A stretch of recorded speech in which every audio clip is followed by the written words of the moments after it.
লোকে বলতেছে যে আমি আওয়ামী লীগের প্রেসিডিয়ামের সদস্য কিনা, কেন এত আওয়ামী লীগের হয়ে কথা বলতেছি যে ভাই। আচ্ছা যাই এখন হোক, প্রেসিডিয়াম কিন্তু ফাঁকা আছে, আপনি চাইলে হয়ে যেতে পারেন এই ফাঁকে। হয়ে যেতে পারে না। না আপনার ধারণা যে আমি খালি ফাঁকা হইলেই সেই জায়গায় গিয়া বসি, ব্যাপারটা এরকম না কিন্তু তাজুল ভাই। ধরেন আওয়ামী লীগের কি লাভ হবে এই 57 জনকে আর্মি অফিসারকে মেরে ফেলার ক্ষেত্রে তারা যদি একটা ভূমিকা রাখতো, বা মানে প্লটটা কি আসলে জনাব তাজুল ইসলাম? দেখুন, এখানে যে শুধু আওয়ামী লীগে ইনভলভ ছিল এটাই কি, এটা তো শেষ কথা নয়। আমার প্রতিরক্ষা বাহিনীর উপরে যখন আঘাতটা আসছে, এটা শুধুমাত্র আওয়ামী লীগের আসছে না, এর সাথে পেছনে আরো কোনো বড় শক্তি জড়িত আছে সেটা বের করার প্রশ্ন কিন্তু আসছে। আপনি গত 16 বছরে আওয়ামী লীগের শাসন যদি দেখেন, যে ক্রমান্বয়ে এই দেশটাকে কিভাবে একটা পর রাষ্ট্রের প্রতি নির্ভরশীল করে তৈরি করা হয়েছে, এবং বিভিন্ন সময়ে আমাদের রাষ্ট্রের যে নির্ভরশীলতা এবং আজকে যে বাংলাদেশ জুড়ে ভারত বিরোধী মনোভাবের যে তুঙ্গে ওঠাটা, এটার পেছনে এইভাবে ক্রমান্বয়ে আমাদের রাষ্ট্র ব্যবস্থার সবকিছুকে ভারতমুখী করার যে প্রবণতা, এটার সাথে যদি আপনি চেইন করে চিন্তা করেন, তাহলে এটা কিন্তু অ্যান্সার পাওয়া সম্ভব হতে পারে।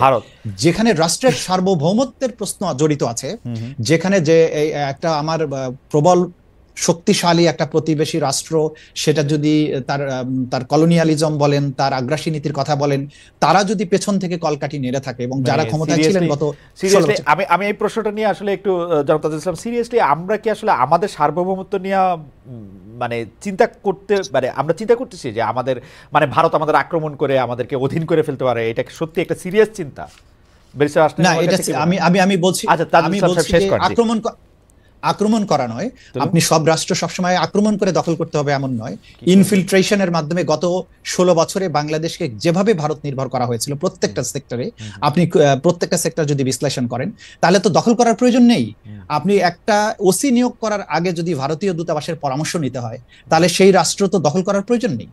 এই সব বিষয়গুলো পেছন থেকে কমিশন গঠন করে এটা দেখা উচিত যে এই কাজগুলো কিভাবে হয়েছিল, এই কাজগুলো আমাদের সৈনিকেরা কিভাবে আমাদের অফিসার থেকে হত্যা করলো, এই ফ্যাক্টস ফাইন্ডিং তো হয়নি। এটা অবশ্যই এটাকে বের করা উচিত। তাজুল ইসলাম, যে গুম সংক্রান্ত তদন্ত কমিশনের রিপোর্টে এই জাতীয় কাজের জন্য ভারতের সম্পৃক্ততা থাকার অভিযোগ এসছে বলে আমরা জেনেছি, এইটার ক্ষেত্রে আসলে সরকারের কি করার দরকার এবং এটা কিভাবে, মানে আপনি আরেকটু আমাদেরকে একটু জানাবেন কিনা যে এটাতে আসলে আমরা মানে ইনফরমেশনটা কি? কারণ আমরা পত্রপত্রিকায় পড়েছি যে এই ভারতীয় সম্পৃক্ততা পেয়েছে গুম সংক্রান্ত কমিশন, কিন্তু আমরা এর চেয়ে বেশি কিছু জানতে পারিনি এখনো।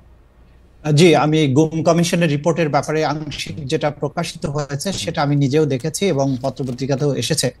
সেখানে কিন্তু তারা খুব সুনির্দিষ্টভাবে বলেছে যে ভারত সরকার কিভাবে এই গুম সংগঠনের ব্যাপারে সহায়তা করেছে। সেখানে তারা উদাহরণ হিসেবে বিএনপি নেতা সালাউদ্দিন আহমেদকে যে ভারতের সীমান্তে নিয়ে যাওয়ার পরে ভারত তাকে আটক করে যে কিভাবে এত বছর আটকে রেখেছে সেই প্রসঙ্গটা নিয়ে এসেছেন সুখরঞ্জন বালির কথা, যে সুখরঞ্জন বালিকে যখন এই ট্রাইব্যুনালের প্রাঙ্গণ থেকে অপহরণ করা হয়, তারপরে তাকে পুশব্যাক করা হয় ইন্ডিয়ার মধ্যে, এবং সেখানে ইন্ডিয়ান পুলিশ সবকিছু জানা সত্ত্বেও বিএসএফ তাকে নিয়ে গিয়ে দমদম কারাগারে তাকে আটক রাখে অন্যায়ভাবে অনুপ্রবেশের দায়ে।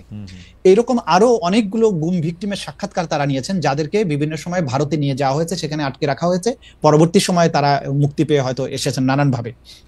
এখানে একটা জিনিস গুম কমিশনের রিপোর্টে তারা খুব ক্লিয়ার বলেছেন, যেটা আরো ডিটেলটা যখন প্রকাশিত হবে তখন জানা যাবে, যে এই গুমের কার্যক্রমকে ফ্যাসিলিটেট করার ব্যাপারে আন্তঃসীমান্ত যোগাযোগের একটা ব্যাপার আমরা এখানে লক্ষ্য করেছি, এবং বিশেষ করে এই বিষয়গুলোকে হাইলাইট করে কিন্তু এই কমিশন এবং তাদের যেটুকু প্রকাশযোগ্য রিপোর্ট, সেখানে তারা বলেছেন যে এটার সাথে ভারতের সম্পৃক্ততা পাওয়া গেছে।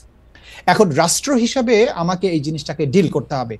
আমার একটা স্বাধীন সার্বভৌম রাষ্ট্র, আমার একটা বিচার বিভাগীয় একজন সর্বোচ্চ আদালতের বিচারপতির নেতৃত্বে গঠিত যে কমিশন, যখন তারা ফাইন্ড করবেন যে এই রাষ্ট্রের আভ্যন্তরীণ কোনো অপরাধের ক্ষেত্রে প্রতিবেশী দেশ তাদেরকে ফ্যাসিলিটেট করছে, আমাদেরকে অবশ্যই ডিপ্লোম্যাটিক্যালি তাদেরকে সেগুলো চ্যালেঞ্জ করতে হবে, তাদের সেই ব্যাপারে ব্যবস্থা গ্রহণ করতে হবে। এর বাইরে তো আমরা যা করার, এর বাইরে তো আর খুব বেশি কিছু করতে পারবো না। ডিপ্লোম্যাটিক্যালি এই জিনিসটাকে জানা এবং সেটাকে অ্যাড্রেস করা, এটা রাষ্ট্রের পক্ষ থেকে করতে হবে। এবং পরবর্তী সময়, বিশেষ করে জুলাই আগস্টের এই বিপ্লব চলাকালীন সময়ও আমরা এভিডেন্স পাচ্ছি যে যখন সীমান্ত খালি করে আমাদের সৈনিকদেরকে দেশের অভ্যন্তরে নিয়ে এসে ছাত্র জনতার উপরে আক্রমণ করার জন্য কিন্তু বারবার চাপ দেওয়া হয়েছে, সেই এভিডেন্সগুলো আমাদের হাতে এসেছে। এবং সেই সময়ে বলা হয়েছে যে সীমান্ত খালি করে আমরা কিভাবে এটা নিয়ে আসবো, তখন তদানীন্তন যে প্রধানমন্ত্রী যিনি পালিয়ে গেছেন, তিনি বলছেন যে না, সীমান্তের ওপারের সাথে কথা হয়েছে, সীমান্তে কোনো সমস্যা নেই, তোমরা সব চলে আসো। ইট ইন্ডিকেটস যে সীমান্তের ওপারে যারা আছে তারা কোনো ডিস্টার্ব করবে না, তাদের সাথে যে বোঝাপড়া আছে, এই জিনিসগুলো কিন্তু আমাদের এভিডেন্সে এখন দিনকে দিন এটা স্পষ্ট হয়ে যাচ্ছে।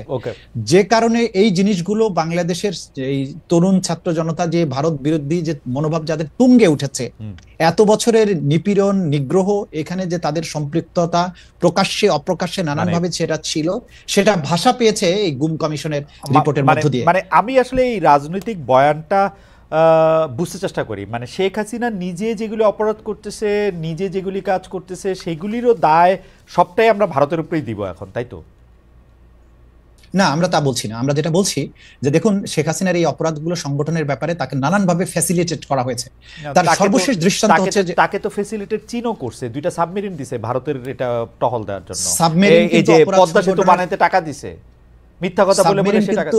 হ্যাঁ, সাবমেরিন কিন্তু কোনো ক্রাইমস এগেইনস্ট হিউম্যানিটি সংগঠনের কাজে ব্যবহৃত হয়নি।